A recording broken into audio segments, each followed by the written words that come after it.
પત્નીની હત્યાનો ચોંકાવનારો કિસ્સો સામે આવ્યો। અમદાવાદ નારોલ વિસ્તારમાં પતિ સન્નુએ શાકમાં મીઠું વધી જતા પત્નીની હત્યા કરી। એ સાહેબ અહીંયા કામ કરતા હતા સાહેબ। આજે 5 દિવસ અહીંયા આવ્યા હતા, રૂકડી મારવા અહીંયા આવ્યા હતા। ત્યાંથી આપણે એ 5 દિવસ આવ્યા હતા। પછી એ કંઈક દમામાં કંઈક મીઠું વધારે નાખવાથી મારા બંનેએ મારી એમને।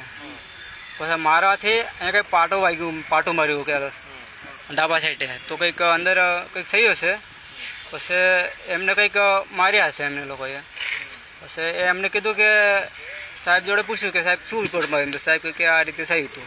પતિ પત્ની વચ્ચે રસોઈમાં મીઠું વધારે પડી જવાના કારણે બોલાચાલી ઝઘડો થયેલો અને એમાં આ કામે મરણ જનારને એના પતિએ ગરદાપટ્ટનો માર મારતા તેઓ મરણ પામેલ વગેરે મતલબ તેઓને હકીકત જાણવા મળતા તેઓએ તુરત પોલીસને જાણ કરતા આ બાબતે ડેડ બોડી ઉપર પીએમ કરવા માટે મોકલી આપી અને કાયદેસર કાર્યવાહી કરવામાં આવેલ। એમાં આરોપીને ડિટેન કરવામાં આવેલ છે।